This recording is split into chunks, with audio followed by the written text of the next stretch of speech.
Idukki പൈനാവിലെ flowers കോളനിയിൽ നിന്നും കാഴ്ചകൾ കണ്ട് തിരികെ ഇറങ്ങുമ്പോൾ കണ്ട ചില കാഴ്ചകൾ, ചില ജീവിത യാഥാർത്ഥ്യങ്ങൾ, കേട്ട ചില ദുരന്ത കഥകൾ ഞങ്ങളുടെ ഹൃദയാന്തരാളങ്ങളിൽ എവിടെയോ കാർമേഘ കൂപങ്ങൾ ഭൂമിക്ക് സമ്മാനിക്കുന്ന ഇരുളിമ പോലെ. കനം പേറുന്ന മനസ്സോടെ സായാഹ്നത്തിന് കൂട്ടിനെത്തിയ കാർമേഘങ്ങൾക്കിടയിലൂടെ കാർ മുന്നോട്ട് പോവുകയാണ്. വേൾഡ് ചാരിറ്റി മിഷൻ നയിക്കുന്ന ഭാരതയാത്ര ഇടുക്കിയിലൂടെ യാത്ര തുടരുമ്പോൾ പുതിയൊരു എപ്പിസോഡിലേക്ക് ഏവർക്കും സ്വാഗതം.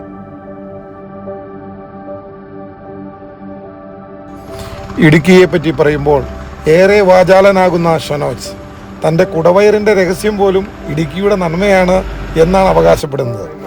ആ നന്മ അടുത്തു അറിയാനുള്ള മോഹം ഞങ്ങൾ ഷനോജിനോട് അവതരിപ്പിച്ചപ്പോൾ അവൻ ഞങ്ങളെ ഒരു വാഹനവും എത്തിപ്പെടാത്ത മലമുകളിലുള്ള തൻ്റെ ഭാര്യ വീട്ടിലേക്ക് ക്ഷണിച്ചു. വൈകുന്നേരത്തെ ഭക്ഷണത്തിന് താഴ്വരയിൽ നിന്ന് സാധനങ്ങൾ വാങ്ങിപ്പോകണം. എന്താണ് വാങ്ങേണ്ടത്? അതും ഇടുക്കിയിലെ സ്പെഷ്യൽ. ഏഷ്യാഡ് എന്ന ആശയം മുന്നോട്ട് വെച്ചത് ഷനോജിൻ്റെ മകനാണ്. എന്താണ് ഈ ഏഷ്യാഡ്? കപ്പയും മുടനെഞ്ചും. പണ്ട് കാലങ്ങളിൽ നാട്ടിൻപുറങ്ങളിലെ കല്യാണത്തലേന്ന് 4 മണി ചായക്കൊപ്പം നൽകുന്ന വിശിഷ്ട വിഭവം കപ്പയും എല്ലും. ഷനോജിൻ്റെ ഭാര്യ പറഞ്ഞ കണക്കിൽ 10 കിലോ കപ്പയും 5 കിലോ മുഴനെഞ്ചും അത് തയ്യാറാക്കുന്നതിനുള്ള മസാലക്കൂട്ടും വാങ്ങി ഷനോജിന്റെ മക്കളോടൊന്നിച്ച് മണിയാറൻകുടി മലമുകളിലേക്ക് യാത്രയായി. അപ്പൊ നമ്മള് ഇടുക്കിയുടെ സ്വന്തം ആഹാരം കപ്പയും മുടനെഞ്ചും അല്ലടാ, ഏഷ്യാഡ് ഉണ്ടാക്കി കഴിക്കാൻ നമ്മുടെ സുഹൃത്ത് ഷനോജും മക്കളും അങ്ങനെ ഞങ്ങളൊരു 8 പേര് 9 പേരുമായിട്ട് പോവുകയാണ്. വണ്ടിക്കകത്ത് 6 പേരുള്ളൂ, ബാക്കിയുള്ളവർ പിന്നാലെ വരും. അപ്പൊ ഒരു യോയൊക്കെ എന്ന് പറഞ്ഞാലോ,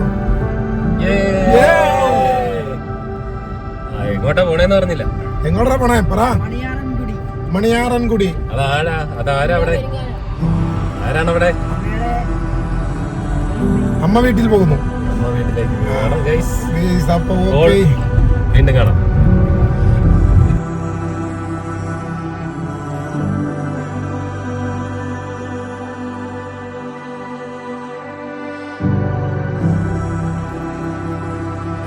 ഇടുക്കിയിലെ വളവും തിരിവുമുള്ള വഴിയിലൂടെ വാഹനം ഓടിക്കുന്നത് ഒരു പ്രത്യേക അനുഭവം തന്നെയാണ്, പ്രത്യേകിച്ച് ഗ്രാമങ്ങളിലെ ഈ വഴിയിലൂടെ. ഷനോജിൻ്റെ മക്കൾ ഇടുക്കിയിലെ ജീവിത രീതിയെപ്പറ്റി ഞങ്ങളോട് വാതോരാതെ സംസാരിക്കുകയായിരുന്നു യാത്രയിലുടനീളവും. മഴക്കാലമായതിനാൽ വഴിയുടെ ഇരു സൈഡും കാട് നിറഞ്ഞിരിക്കുന്നു. കഷ്ടി ഒരു കാറിന് കടന്നു പോകാം. മുത്തച്ഛൻ്റെയും മുത്തച്ഛിയുടെയും അടുത്തെത്താനുള്ള തിടുക്കത്തിലാണ് കൂടെയുള്ള കുട്ടികൾ എല്ലാവരും.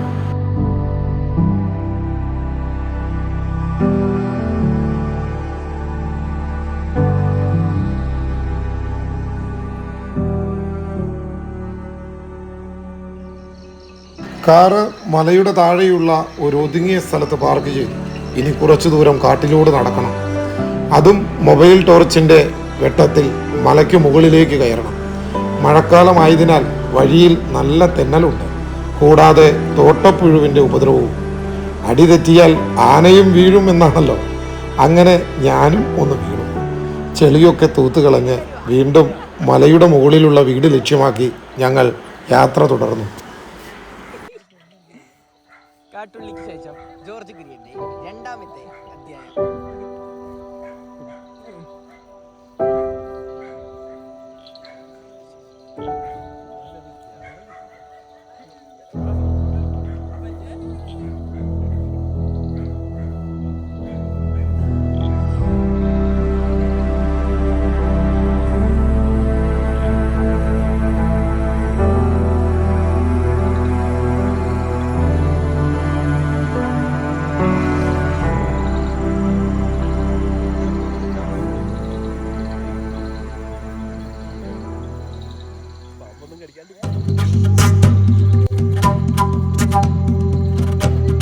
കയറ്റം കയറും തോറും കാടിൻ്റെ രാത്രിയിലെ ഭീകരത കൂടിക്കൂടി വന്നു. നാട്ടിൽ രാത്രികാലങ്ങളിൽ തെരുവ് നായ്ക്കളുടെ ശബ്ദം മാത്രം കേട്ടിട്ടുള്ള ഞങ്ങൾ പലതരം ജീവികളുടെ ഭയപ്പെടുത്തുന്ന അലർച്ചകൾ കേട്ടു. വെച്ചകാൽ എന്തായാലും പിന്നോട്ടില്ല, ധൈര്യം സംഭരിച്ച് മുന്നോട്ട് തന്നെ.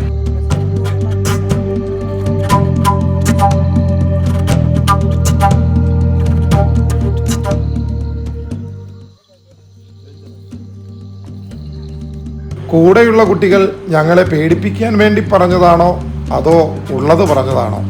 അറിയില്ല. ഈ വഴിയിൽ മൂർഖം പാമ്പിന്റെ മണം വരുന്നുണ്ട്.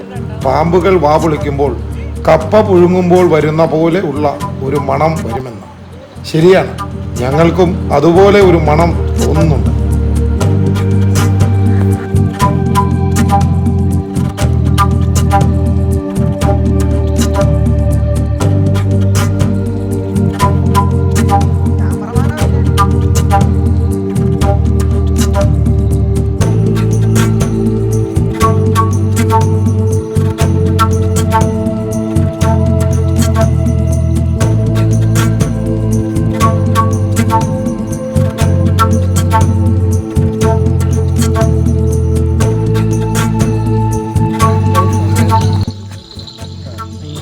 പാടാണ് പാമ്പിന് ഉണ്ടായിട്ടുള്ളത്.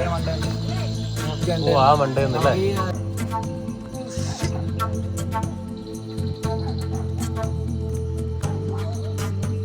വീഡിയോ ലൈവായ കൊണ്ട് വീണാലും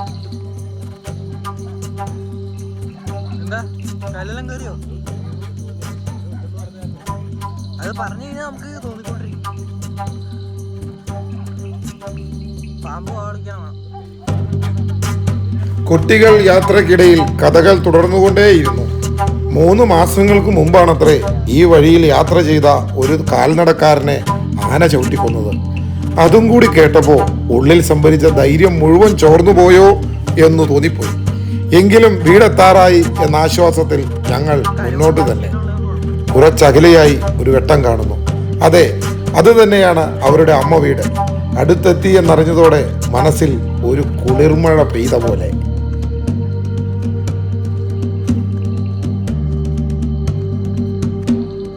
എന്തായാലും അപകടങ്ങളൊന്നും കൂടാതെ തന്നെ ഞങ്ങൾ ആ വീട്ടിലെത്തി.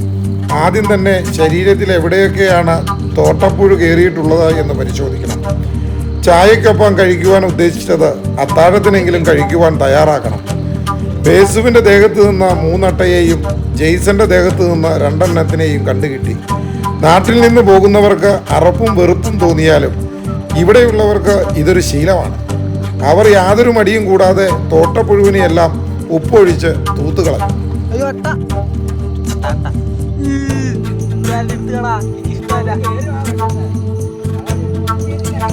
അതെ കളിച്ചില്ല, കാലിരിക്കുക.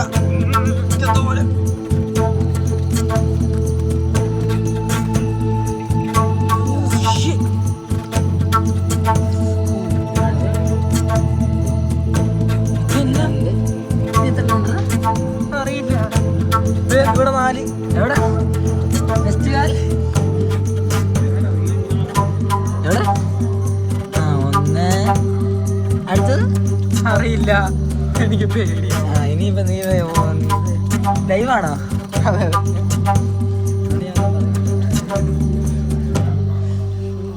പിന്നാലി മാത്രം കടിച്ച ഉണ്ടല്ലോ. അതിഥി ദേവോ ഭവ എന്ന ആപ്തവാക്യം അവരുടെ ഉള്ളിലുള്ളതുകൊണ്ടും ഇടുക്കിക്കാരുടെ പ്രതിഫലേച്ഛയില്ലാത്ത നിസ്വാർത്ഥ സ്നേഹത്തിൻ്റെ പ്രതിഫലനം എന്നോണോ നിറപുഞ്ചിരികളോടെ ആ വൃദ്ധ ദമ്പതികൾ ഞങ്ങളെ സ്വീകരിച്ചിരുത്തി. അവരുടെ ഹൃദ്യമായ പുഞ്ചിരി കണ്ടപ്പോൾ ഞങ്ങളുടെ യാത്രാക്ഷീണമെല്ലാം എവിടെയോ പോയി മറഞ്ഞു.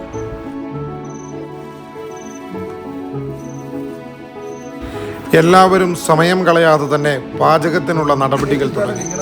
കുടുംബത്തിൽ എല്ലാവരും ഒത്തുചേർന്ന ഒരു പാചകം. നമ്മുടെ നാട്ടിൽ നിന്നെല്ലാം ആധുനികതയുടെ അതിപ്രസരണത്താൽ നിന്നുപോയ ഒത്തൊരുമയുടെ പാചക രീതി. കപ്പ നുറുക്കൽ ഒരു വശത്ത്, ഇറച്ചി കഴുകൽ മറുവശത്ത്, ഉള്ളി നുറുക്കൽ, അങ്ങനെ പാചക പരിപാടികൾ ദ്രുതഗതിയിൽ പുരോഗമിക്കുകയാണ്.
വിറകടുപ്പിൽ തന്നെ തനി നാടൻ രീതിയിലാണ് പാചകം.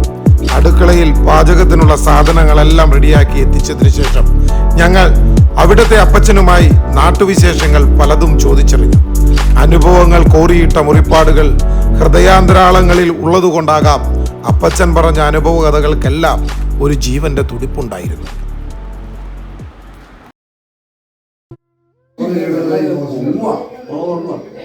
ഞാൻ എന്ത് ചെയ്യുന്ന ചോദിച്ചാല് അന്ന് പറയാ അതെ ചേട്ടായി കാര്യത്തിൽ എടുക്കാൻ നോക്കിയാ ഓട്ടോയ്ക്ക് വന്നിട്ട് നമുക്ക് പിള്ളേരെ കൂടി ആ ഓട്ടോയ്ക്ക് പറഞ്ഞു വേണ്ടിയാണ് വീട്ടിൽ പിടിച്ച് ഒരു ഭക്ഷണം നന്നായി പശുക്കൾക്ക് വെള്ളം കൊടുക്കണം. അപ്പൊ ഇതിനിടയ്ക്ക് തൊട്ട് ആളുകൾ വീട്ടില് 4 പേരെ മരിച്ചു. ആരൊരു പെങ്കൊച്ചു ഇവിടെ തീർന്നു വിളിച്ച് പറഞ്ഞു, ചേട്ടാ നിങ്ങൾ 2 പേർ തന്നെ ഒരു കാര്യം നിങ്ങൾ തന്നെ പിടിക്കണം, വീട്ടിലെ കാര്യം വരണം. അവരെ വിളി ആ പെങ്കൊച്ചു വന്നു കൊച്ചാ അവർക്ക് 2 പിള്ളേരും അപ്പനും അമ്മയും തൊട്ട് അപ്പുറത്ത് താമസിക്കാം. അവരെ കൂടെ കുളികൾ വിളിച്ചു. അപ്പൊ കാർട്ടർ പറഞ്ഞു ആ ചാവാണെങ്കിൽ ഇപ്പൊ എല്ലാവരും ഒരുമിച്ച് കളിയാവാന്ന് പറഞ്ഞ് തത്തേ തള്ളങ്ങൾ കൂടി കേൾക്കും. നിരപ്പ് സ്ഥലത്താണ് സംഭവം. എന്നെ ഞാൻ ഈ പെകുതി പറഞ്ഞു വന്നേക്കാൻ മോള് പോകാം. ഞാൻ അത്ര ലോകത്തിൽ ജീവിക്കുന്ന കുടുംബക്കാരാണ്. ഞാനൊരു 5-ആയപ്പോ ഒന്നോടെ ഇറങ്ങി ഈ വെള്ളം എവിടെ ഇതിനകത്ത് വെള്ളം ഫോറസ്റ്റിൽ നിന്ന് തന്നെ വെള്ളമാണോ വെള്ളത്തിന്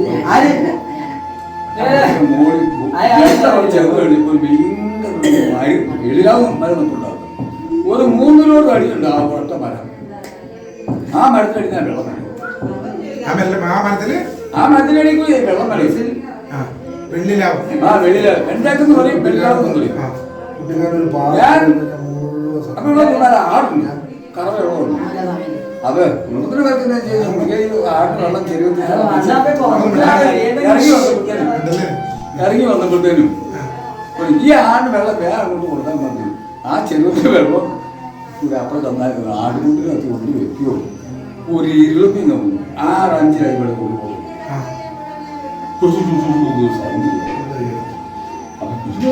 അതെന്നാ ഇറപ്പ് വെക്കണം. ഇവിടെ പോയില്ല ആകാശവണ്ടി വേണ്ടാന്ന് ഞാനിങ്ങനെ ആകാശവണ്ടി വേണ്ടാന്ന് ഹെലികോപ്റ്റർ ആകാശവണ്ടി ഉണ്ടായി. ഭയങ്കര ദിവസമൊക്കെ മഴ നിന്ന് പെയ്യല്ലേ. അപ്പൊ അതുകൊണ്ട് അവർ മോളിൽ കൂടെ വന്നു. ഒരൊറ്റ കാറിൽ കേട്ടു ഒരൊറ്റ പൊട്ടി. ഈ പെണ്ണ എങ്ങനെയുണ്ട് പുള്ളിക്കാൻ പോയ സാരി തിന്നു ഒരു കാറിൽ ആകാശവണ്ടി വേറെ ഓടി. ഞാൻ അവിടെ ചെന്ന കടക്കാൻ ഒരു ചുമപ്പ് കളർ മാത്രമേ കാണുള്ളൂ. മണ്ണ് ഇടത്ത് മാറി പറിച്ച് അടിക്കുക. ഒരു കല്ല് മുകളിൽ നിന്ന് പറന്ന് പോയിട്ട് അക്കരെ മേലോട്ട് ചെന്നു. ആ കല്ല് കമ്പർസിൽ കൊണ്ടുവന്ന് ഒരു ദിവസം ഉള്ളടിച്ച പിന്നെ ആ കല്ല് പൊട്ടിച്ച് റോട്ടിൽ മാറ്റി. അപ്പൊ ആ ഉരുളിന്റെ ശക്തി 4 പേര്. ആ 3 വീട്ടില് ആ 4 പേരില് 5ാമത്തെ ഒരു കൊച്ചുണ്ടാണ്. ആൺകൊച്ചും ഈ വെല്ലുകുന്നേന്റെ കൂടി എന്നാല് സിറ്റൗട്ടിൽ ഇതുപോലെ വെഞ്ചേലിരിക്കുക. കൊച്ചു കണ്ടോണ്ടിരിക്കുക. കൊച്ചു തന്തയും കണ്ടു. കൊച്ചു ഓടിക്കുമെന്ന് പറയും. തന്ത അകത്തേക്ക് കയറി കൊച്ചു പുറത്താവുമ്പോൾ ഓടി. അവിടെ ആ കൊച്ചു പറഞ്ഞു ബാക്കി 4 പേര് മരിച്ചു. ഈ ചേട്ടനോട് വീട്ടിട്ട് വരാൻ പറഞ്ഞ ആ പരത്തിൽ കൂട്ടി പിടിച്ച വന്നു. ആ പെങ്കൊച്ചും പോയി. അപ്പൊ അന്ന് കൂട്ടുപോയായിരുന്നു ഈ ചേട്ടനും പോയനെ. അപ്പൊ മരണത്തിനുള്ള കൂട്ടു വിളിച്ചു. മരണത്തിനുള്ള കൂട്ടു വിളിച്ചു. കാരണം അവർക്ക് സംശയം അവർ നിരന്നായ സ്ഥലത്തായിരിക്കുന്നത്. അവിടെ ഉരുൾപൊട്ടുന്ന പേടിക്കുന്ന ഒരു കേസുമില്ല. ഇത് മോളിൽ നീ വന്നാലേ അടിയിൽ നിന്ന് പറിച്ചു പോകുമല്ലേ. ആ ചേട്ടനെ കിട്ടിയത് താഴെ എല്ലാ ബോഡിയും കിട്ടിയോ? ആ എല്ലാ ബോഡി കിട്ടി. അത് 16ാമത്തെ ദിവസമാണ് ഓർമ്മ കിട്ടിയത്. താങ്കൾ 1 കിലോമീറ്റർ അപ്പുറം. പിന്നെ അപ്പുറത്തെ പെണ്ണിന്റെ മോളിലെയും ബോഡി അന്ന് വൈകിട്ട് തന്നെ കളക്ട് ചെയ്തു. അന്ന് കിട്ടി. ചേട്ടന്റെ ബോഡി പിറ്റേ ദിവസം രാവിലെ അവിടെ ഞാൻ താഴെ അവിടെ ഞാൻ നോക്കുമ്പോ തോടിന്റെ അവിടെ കവന്ന് കിടക്കുക. ഒരു വെള്ള ബോഡിയാ. തൊലി മുഴുവൻ പോയായിരുന്നു. അത് കണ്ട് ഛർദ്ദിച്ച് പോയാണെങ്കിൽ ഞാൻ പുള്ളിയുടെ 2ാം ദിവസം കിട്ടി. ചേച്ചിയുടെ കിട്ടിയത് 12ാമത്തെ ദിവസം. മണ്ണ് കയറി തൊട്ടടുത്ത് തന്നെയായിരുന്നു. ഈച്ച ആർന്നത്. കാരണം അന്ന് എന്നാ അവിടെ ഈ ഫയർഫോഴ്സോ മറ്റു കാര്യങ്ങളൊന്നും ഇവിടെ എത്തില്ല. കാരണം അതുപോലെ ബ്ലോക്ക് ആയി പോയിട്ടുണ്ട്. അല്ല എത്ര വണ്ടി എത്ര വീട് കുറെ പോയില്ലേ? വീട് ഒരു വീട് പൂർണ്ണമായിട്ട് പോയി, ബാക്കിയുള്ളതൊക്കെ ഭാഗികമായിട്ട് രണ്ട് വീട് പോയി. രണ്ട് വീട് പൂർണ്ണമായിട്ട് പോയി. ഭാഗ്യമൊന്നല്ല, മുക്കാഭാഗം പോയി. പിന്നെ താഴെ ഈ വാട്ടർദാസിന്റെ പെര പോയി. അതൊരു കല്ല് നടുക്ക് വന്ന് നിന്ന് ഈ ഉരുൾപൊട്ടലിനെ രണ്ടാക്കി വിട്ടത് കൊണ്ട് 3 കുടുംബക്കാർ രക്ഷപ്പെട്ടു. എങ്ങനെ ഇവിടുന്ന് വന്നിട്ട് ആ വീടിന്റെ മുകളിലേക്ക് ഒരു കല്ല് വന്ന് പതിച്ചിട്ട് 4 പേര് പോയല്ലോ. അവിടെ ആ കല്ല് വന്നതോടെ ഈ വെള്ളം രണ്ടായിട്ടാ പതിച്ചു പോയി. അതുകൊണ്ട് ഞാൻ തൊട്ട് താഴെ 4 കുടുംബം രക്ഷപ്പെട്ടു. അതായത് ഈ തകർന്ന വീടിന്റെ നേരെ തന്നെ താഴെ 4 വീടുണ്ട്. 4 വീട്ടിൽ എങ്ങനെ ആയാലും ഒരു 20 പേരുണ്ട്. അല്ലെങ്കിൽ ആ 4 വീട്ടിലെ 20 പേര് പോയി. ആ വെള്ളം രണ്ടായിട്ട് പതിച്ചു പോയി. അവരുടെ ഭാഗ്യം ദൈവം. അത് ഭയങ്കരമായി. അത് അറിഞ്ഞത് വീഡിയോ ഒന്നും അറിഞ്ഞിട്ടില്ല. കാരണം വീഡിയോ വരുന്നതൊക്കെ അത് മഴ കഴിഞ്ഞ് 10-14 ദിവസം കഴിഞ്ഞ 14 ദിവസം കഴിഞ്ഞ പിന്നെ ഒരു മനുഷ്യന് കടന്നു വരാൻ പറ്റിയത് സർവ്വ വഴിയും ബ്ലോക്കായി പോയി. ഈ കാട്ടിലെ ആൾക്കാർ കൂടി രക്ഷപ്പെട്ടു. ഈ വണ്ടികളെ കയറി പോയത് എങ്ങോട്ട് പോയി ആൾക്കാർ ഇതിലെ കയറിയിട്ട് കിലോമീറ്റർ സ്കൂളുണ്ട്, സ്കൂൾ ക്യാമ്പീന് പോയി. ഞാൻ പിറ്റേ ദിവസം രാവിലെ ഞാനിവരെ അന്വേഷിച്ച് വരുമ്പോ ഉരുളുപൊട്ടി മണ്ണ രണ്ടിവിടം വരെ താന്നു. ഞാൻ പിന്നെ ചാട്ടിയിട്ട് കൂടി. പിന്നെ കാട്ടിൽ വന്നതിന് ഇവരെ പിറ്റേ ദിവസം മെമ്പറൊക്കെ കൂടി വന്ന് വിളിച്ചോണ്ട് പോയി. ഇവര് രാത്രി മുഴുവൻ ആളുകൾ എന്നെ വിളിച്ച് വീട്ടിലപ്പോ ആരൊക്കെ പോയി? അപ്പനും അമ്മയും ഭാര്യയും ഭർത്താവും മക്കളും. അപ്പനെന്ന് പറഞ്ഞാൽ ഈ പെണ്ണുമ്പിള്ളയുടെ അപ്പനും അമ്മയും. പെണ്ണുമ്പിള്ളയുടെ അപ്പനും അമ്മയും അവരുടെ മകള്, അവരുടെ മകള് ഭാര്യ, ഭർത്താവും. അവൻ വീട് മേടിക്കാൻ കടയ്ക്ക് പോയ. അതെ, ഭർത്താവ് വീട് മേടിക്കാൻ വേണ്ടി പോയത്. വീട് മേടിക്കാൻ തക്കാളി മേടിക്കാൻ പോയതാ, കറി ഉണ്ടാക്കാൻ. കട ചെല്ലുമ്പോഴേ സംഭവം കപ്പ പൊടിക്ക് കപ്പ ചെന്നിട്ട് ക്യാമ്പിൽ പോകാൻ പറഞ്ഞിരുന്ന ഒരു മോൻ രക്ഷപ്പെട്ടു. അവൻ ഓടി. എത്ര വയസ്സുള്ള ആ കൊച്ചു കൂടി അന്ന് അവന് എത്രയാ 12-13 വയസ്സ്. അവൻ നഷ്ടപരിഹാരമൊക്കെ കിട്ടി. ഗവൺമെന്റ് കൊടുത്ത് പൈസ 8 ലക്ഷം രൂപ കിട്ടി. അതുപോലുണ്ട്. അപ്പൊ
ചില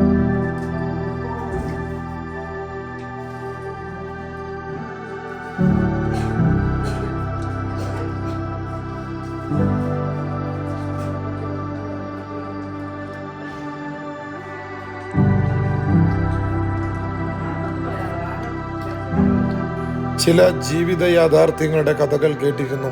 സുഭിക്ഷമായ ഭക്ഷണം സാധോടെ കഴിച്ചിരുന്നും സമയം പാതിരാവോട് അടുത്തിരിക്കുന്നു. ഈ രാത്രി തന്നെ മലയിറങ്ങിയേ മതിയാകൂ. മടക്കയാത്രയ്ക്ക് ഒരുങ്ങുന്ന ഞങ്ങളെ അടുക്കൽ വിളിച്ച് പോകുന്ന വഴിയിൽ തോട്ടപ്പുഴു കാലിൽ കയറാതിരിക്കാൻ എന്തൊക്കെയോ കാട്ടുമരുന്നുകൾ ചേർത്ത് തയ്യാറാക്കിയ എണ്ണ ഞങ്ങളുടെ എല്ലാവരുടെയും കാലിൽ പുരട്ടിത്തന്നു. ഷനോജ് തുടക്കം മുതലേ പറഞ്ഞ ഇടുക്കിക്കാരുടെ നന്മ ഇതാണ് യഥാർത്ഥ നന്മ. കാലാവസ്ഥയിൽ ഉണ്ടാകുന്ന അസാധാരണമായ മാറ്റങ്ങൾ കേരളത്തിൻ്റെ മലയോര മേഖലകളെ ഭീതിയുടെ നിഴലിൽ നിർത്തുകയാണ്. ഇന്നലെ വരെ ഉണ്ടായിരുന്ന ഒരു ഭൂപ്രദേശം പ്രകൃതിയുടെ കലിതുള്ളലിൽ കല്ലും മണ്ണും ചെളിയും മാത്രമായി. ദുരന്തത്തിൻ്റെ വ്യാപ്തി എത്രത്തോളം ഉണ്ടെന്ന് അപ്പച്ചൻ്റെ കഥകളിൽ നിന്നും വ്യക്തമാകും. ഒരു നാട് ചെളിയിൽ കലർന്ന് പുഴയായി മാറിയ കഥ. ജീവനുള്ളതും ഇല്ലാത്തതുമായ മനുഷ്യർക്കൊപ്പം മണ്ണും പാറയും ചേർന്ന് കുത്തിയൊഴുകുന്ന പുഴ ഈ നാടിൻ്റെ നേർചിത്രമാണ്. ഒരു രാവ് പുലർന്നപ്പോൾ നിലവിളിയും കരച്ചിലും മാത്രം കേൾക്കുകയായിരുന്നു ഇവിടെ നിന്ന്. അതിദാരുണമായ ഇത്തരം സംഭവങ്ങൾ കേരളം വീണ്ടും വീണ്ടും സാക്ഷിയാകുമ്പോൾ പ്രകൃതി ദുരന്തങ്ങൾക്ക് ശേഷവും നാം ഒരുക്കുന്ന കരുതലുകൾ അല്പകാലത്തേക്ക് മാത്രമുള്ള പ്രവർത്തനങ്ങളായിരുന്നു എന്ന് വീണ്ടും വീണ്ടും തെളിഞ്ഞുകൊണ്ടിരിക്കുകയാണ്. താങ്ങാനാകാത്ത മഴയെത്തുമ്പോൾ കേരളത്തിൻ്റെ പല പ്രദേശത്തും ഉരുൾപൊട്ടലും മണ്ണിടിച്ചിലും ഒരു പതിവ് കാഴ്ചയാകുന്നു. ജനങ്ങൾ ഭയത്തിൻ്റെ ആശങ്കയുടെയും മുൾമുനയിൽ ആയിരിക്കുന്നു. മലയടിവാരത്തെ മനുഷ്യജീവനുകൾക്ക് എന്തു സുരക്ഷിതത്വമുണ്ട്? ഈ ചോദ്യം വീണ്ടും വീണ്ടും ഉയരുന്നു. ആരെങ്കിലും ഓടി വരണേ, ഞങ്ങളുടെ വീട് പോയി, കൂടെയുള്ളയാളെ രക്ഷിക്കാനാകുന്നില്ല, ചെളിയുടെ ഉള്ളിലാണ്, അവർക്ക് ജീവനുണ്ടോ എന്നറിയില്ല, മണ്ണിൻ്റെ ഉള്ളിലാണ്, ചെളിയാണ് വായിലൊക്കെ, എങ്ങനെയെങ്കിലും അവരെ ഒന്ന് രക്ഷിക്കണം. ഇത്തരം നിലവിളികൾ സമ്മാനിക്കുന്ന ഉരുൾപൊട്ടലുകൾ കേരളത്തിൽ സർവ്വസാധാരണമാകുന്നു. ഇനിയൊരിക്കലും ഇങ്ങനെ ദയനീയമായി നിലവിളിക്കേണ്ട അവസ്ഥ ആർക്കും ഉണ്ടാകരുത്. ഓരോ ജീവനും നമുക്ക് വിലപ്പെട്ടതാണ്. കേരളത്തിൽ ഇനിയും ജലബോംബുകൾ പൊട്ടി മനുഷ്യജീവനുകൾ പൊലിയാതിരിക്കട്ടെ. പച്ചയായ മനുഷ്യജീവിതങ്ങളുടെ ദയനീയ ജീവിത യാഥാർത്ഥ്യങ്ങൾ പൊതുസമൂഹത്തെ അറിയിക്കുവാൻ വേൾഡ് ചാരിറ്റി മിഷൻ നയിക്കുന്ന ഭാരതയാത്ര തുടരുകയാണ്. അടുത്ത എപ്പിസോഡിൽ പുതിയ കാഴ്ചകളുമായി വീണ്ടും കാണാമെന്ന ശുഭപ്രതീക്ഷയോടെ നന്ദി, നമസ്കാരം.